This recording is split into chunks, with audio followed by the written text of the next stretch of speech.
Supreme court में फ़ौजी अदालतों में सिविलियंस के फैसले के खिलाफ इंट्रा कोर्ट समाअत हुई है।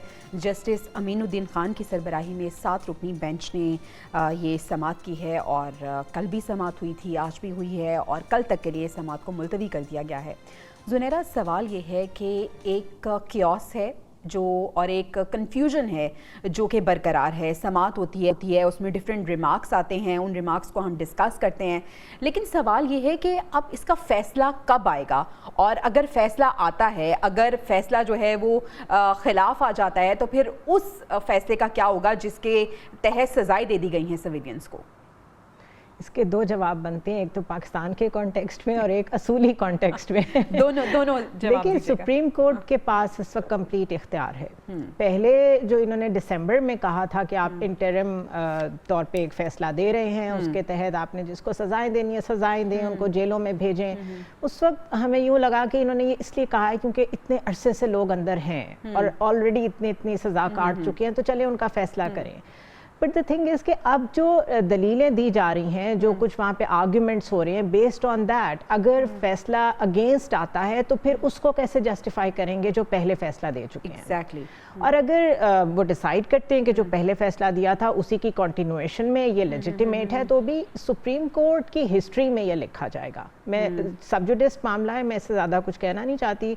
तो इसमें जो भी लेजिटिमेसी के मामलात हैं, जो भी इसमें इंसानी हकूक़ के मामलात हैं, जो भी एक्सटेनुएटिंग सर्कमस्टांसेस के मामलात हैं, वो सुप्रीम कोर्ट ने डिसाइड करने और उससे ऊपर तो पाकिस्तान में कोई फोरम नहीं है। So it's the onus is on them.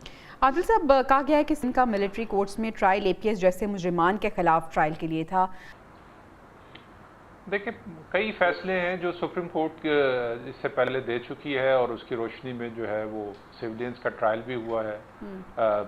जो है इससे पहले एक 17 रुकनी बेंच जो है वो अक्सरियत के साथ फौजी अदालतें बनाने का फैसला भी दे चुका है। उसके बाद भी हमने देखा है बहुत सारे बेंचेस, बहुत सारे मौक़ों पर जो है वो मुख्तलिफ फैसले आए हैं। इस वक्त भी बात तो इंसानी हकूक़ की हो रही है, बात आइन की हो रही है, बात कानून की हो रही है, लेकिन बहुत सारे ऐसे फैसले हैं जो ज़मीनी हक़ाइक़ को रख कर किए जाते हैं, जिस पर तनकीद भी होती है, जो मतनाज़ा भी होते हैं। लेकिन ये अब देखते हैं कि सुप्रीम कोर्ट अब चीज़ों को कैसे लेके चलती है। अगर तो वो जैसे ज़ुनैरा कह रही थी कि अगर वो इसके खिलाफ फैसला दे देते हैं तो यकीनी तौर पर वो जो सज़ाएँ हुई हैं वो सारी कालदम हो जाएंगी।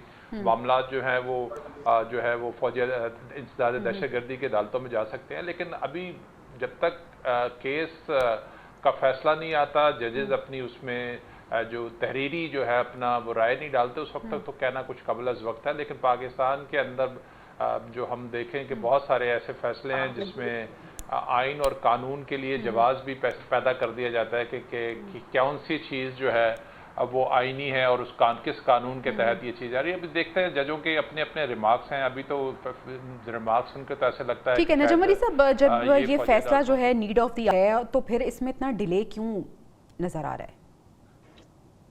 देखिए, आईनी बेंच बनने के बाद तो समाअत में तेजी भी आ गई है और फैसला हम उम्मीद कर सकते हैं कि थोड़े दिनों में ये आ भी जाएगा। लेकिन जहाँ तक ये सवाल है कि अगर इस फौजी अदालतों से सिविलियंस के ट्रायल की इजाज़त नहीं मिलती और ये फैसला उसके खिलाफ आ जाता है, तो बड़ा वाज़ेह है कि ये तमाम मामलात इंसदाद दहशतगर्दी की अदालत में चले जाएंगे और वहाँ से फिर सज़ाएँ होंगी। और मैं आपको एक कानून की बात बता दूँ कि जब ये मामलात इंसदाद दहशतगर्दी की अदालत में जाएंगे और इंसदाद दहशतगर्दी के कानून के तहत ट्रीट होंगे, तो फिर वहाँ पर बड़ी बड़ी सज़ाएं मौजूद हैं, वहाँ पर जुर्माने मौजूद हैं, वहाँ पर असासे ज़ब्त होते हैं और फिर ये लोग कहेंगे कि हाँ, हमें फ़ौजी अदालतें ही ठीक थी, हमसे वहाँ पर जो सज़ाएं हुई थी वही काफ़ी थी और हम इस सिविलियन कानून में ना आते। वहाँ पर देखिए, फौजी अदालतों का फ़ायदा ये हुआ कि वहाँ पर फैसले हो गए, अब तक आपको तमाम फैसले हो गए, वे मिल गए हैं। लेकिन जो इसके साथ साथ गुजरांवाला और इस्लामाबाद तो नहीं है ना वो भी।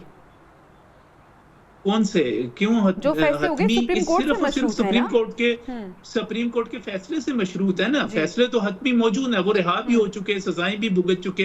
अब अगर खत्म हो जाएंगे तो इंसदाद दहशतगर्दी की अदालत में चले जाएंगे, फिर वहां से सजाएं हो जाएंगी।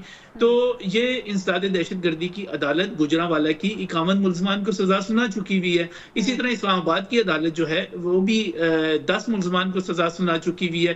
फौजी अदालतें अकेली नहीं है जो सजाएं सुना रही हैं इस वक्त। दूसरी बात, पिछली दफा वो एक चीज रह गई थी, मुझे सिर्फ एक बात कहनी है कि जब हम इकोनॉमिक डेवलपमेंट की और फिगर्स की बात करते हैं तो मुझे सिर्फ एक बात कहनी है कि कोई भी हुकूमत लोगों के मुंह में जाके रोटी नहीं डालती या उसके घरों में जाके पैसों की बारिश नहीं करती। ये फिगर्स ही होते हैं जो हमें बताते हैं कि चीजें किस तरफ जा रही हैं, बेहतरी की तरफ जा रही हैं, और आखिरकार जो भी फायदा होगा वो पाकिस्तान का होगा, पाकिस्तान के अवाम का ही होगा। चलें सर, बात यह है कि मौशी आशारिया तो कुछ और बता रहे होते हैं, लेकिन मेरे ख्याल में और हमारे पैनल की राय ये है कि बेहतरी तब हम उसे कंसीडर करेंगे जब आवाम जो है उन फैसलों से खुश होगी, उसके समरात आवाम तक पहुँचेंगे।